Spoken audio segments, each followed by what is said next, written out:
नमस्कार दोस्तों, आज मैं आपको सुनाने जा रहा हूँ अपने कथा और कहानियों की एक खूबसूरत कड़ी, बड़ सावित्री व्रत कथा। दोस्तों, इसे बड़ अमावस्या की कथा के नाम से भी जाना जाता है।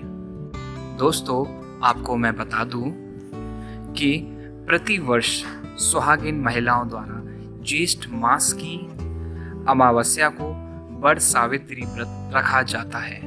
अर्थात इस व्रत को सौभाग्य देने वाला व्रत माना गया है। हमारी संस्कृति में यह व्रत आदर्श नारीत्व का प्रतीक बन चुका है।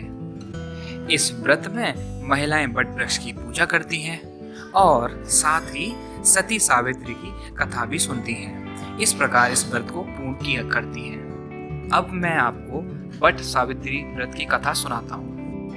प्राचीन काल में अश्वपति नाम के एक राजा राज किया करते थे। वे बड़े धर्मात्मा और सत्यवादी और जितेंद्रिय थे। राजा को सब प्रकार का सुख था, परंतु उन्हें कोई संतान नहीं थी, इसलिए वे थोड़े दुखी रहते थे। राजा ने संतान प्राप्ति की कामना से 18 वर्षों तक सावित्री देवी की कठोर तपस्या की। सावित्री देवी ने उन्हें एक तेजस्विनी कन्या की प्राप्ति का वर दे दिया और उन्हें एक कन्या रूपी रत्न की प्राप्ति हुई। यथा समय राजा की रानी के गर्भ से एक सुंदर कन्या ने जन्म लिया। राजा ने उस कन्या का नाम सावित्री रखा। राजकन्या शुक्ल पक्ष के चंद्रमा की भांति दिनों दिन बढ़ने लगी। धीरे धीरे उसने युवावस्था में प्रवेश किया। उस कन्या के रूप लावण्य को जो भी देखता उस पर मोहित हो जाता था। जब राजा के विशेष प्रयास करने पर भी सावित्री के योग्य कोई वर नहीं मिला, तो उन्होंने एक दिन सावित्री से कहा, बेटी, अब तुम विवाह के योग्य हो गई हो, इसलिए स्वयं अपने योग्य वर की खोज करो। पिता की आज्ञा पाकर सावित्री योग्य मंत्रियों के साथ स्वर्ण रथ पर बैठकर यात्रा के लिए निकली। कुछ दिनों तक ऋषियों के तपोवनों और तीर्थों में भ्रमण करने के बाद वह राजमहल में लौट आई। उसने पिता के साथ देवर्षि नारद को बैठे देखकर उन दोनों के चरणों में श्रद्धा से प्रणाम किया। महाराज अश्वपति ने सावित्री से उनकी यात्रा का समाचार पूछा। सावित्री ने कहा, पिताजी, तपोवन में अपने माता पिता के साथ निवास कर रहे द्योतम सेन के पुत्र सत्यवान मेरे योग्य हैं, अतः मैंने मन से उनको अपना पति चुन लिया है। नारद जी सहसा चौंक उठे और बोले, राजन, सावित्री ने बहुत बड़ी भूल कर दी है। सत्यवान के पिता शत्रुओं के द्वारा राज्य से वंचित कर दिए गए हैं। वे वन में तपस्वी जीवन व्यतीत कर रहे हैं और अंधे भी हो चुके हैं। सबसे बड़ी बात यह है कि सत्यवान की आयु अब केवल 1 वर्ष ही शेष है।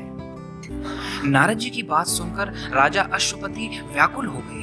उन्होंने सावित्री से कहा, बेटी, अब तुम फिर से यात्रा पर जाओ और किसी सुयोग्य वर का वरण करो। परंतु सावित्री सती थी। उसने दृढ़ता से कहा, पिताजी, सत्यवान चाहे अल्प आयु हो या दीर्घ आयु, अब तो वही मेरे पति हैं। जब मैंने एक बार उन्हें अपना पति स्वीकार कर लिया, तो मैं दूसरे पुरुष का वरण कैसे कर सकती हूँ?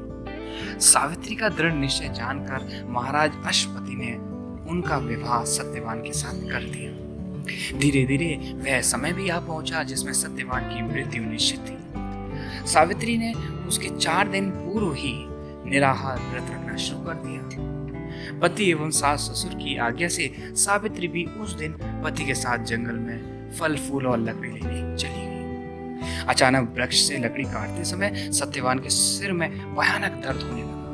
वह पेड़ से नीचे उतरे और अपनी पत्नी की गोद में सर रखकर लेट गए। उस समय सावित्री को लाल वस्त्र पहने भयंकर आकृति वाला एक पुरुष दिखाई दिया। वह साक्षात यमराज थे। उन्होंने सावित्री से कहा, हे पतिव्रता, तेरे पति की आयु समाप्त हो गई है और मैं इसे लेने आया हूँ। इतना कहकर यमराज ने सत्यवान के शरीर से सूक्ष्म जीव को निकाला, जिसे हम आत्मा कहते हैं, और उसे लेकर वे दक्षिणी दिशा में चल दिए। सावित्री भी उनके पीछे पीछे चलती। उन्हें आता देख यमराज ने कहा, हे नारी, पृथ्वी तक ही पत्नी अपने पति का साथ देती है, अब तुम वापस लौट जाओ। उनकी इस बात पर सावित्री ने कहा, जहां मेरे पति रहेंगे मुझे उनका साथ ही रहना है, यही मेरा पत्नी धर्म है। सावित्री के मुख से यह उत्तर सुनकर यमराज बड़े प्रसन्न हुए। उन्होंने सावित्री को एक वर मांगने को कहा और बोले कि तुम 3 वर मांगो और मैं तुम्हें तत्काल 3 वर पूरे कर दूंगा। सावित्री ने थोड़ा सोचा और उन्होंने तीनों वर मांग लिए। पहला वर में उन्होंने अपने सास ससुर के लिए नेत्र ज्योति मांग ली और दूसरे वर में उन्होंने ससुर का खोया हुआ राज्य मांग लिया और तीसरे वर में उन्होंने अपने पति सत्यवान के 100 पुत्रों की मां बनने का वरदान मांग लिया। सावित्री के ये तीनों वरदान सुनने के बाद यमराज ने उन्हें आशीर्वाद दिया और कहा, तथास्तु, ऐसा ही होगा। और उसी के साथ उनके तीनों वर भी पूरे हुए। सावित्री पुनः उसी वट वृक्ष के पास लौट आई जहां सत्यवान मृत पड़े थे। सत्यवान के मृत शरीर में फिर से संचार हुआ और वे जीवित हो उठे।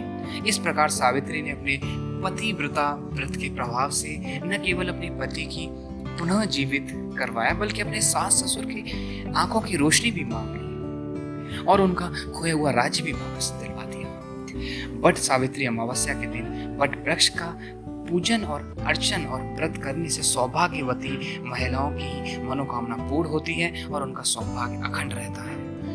बस यही थी बड़ अमावस्या की कथा और बड़ सावित्री व्रत की कथा। दोस्तों, मुझे पूरी उम्मीद है आपको ये कहानी जरूर अच्छी लगी होगी, इसलिए आप इसे लाइक करें और हमारे चैनल को सब्सक्राइब भी कर लें ताकि इस तरह कई अनसुनी कहानियाँ आपको जल्द से जल्द मिल पाएं।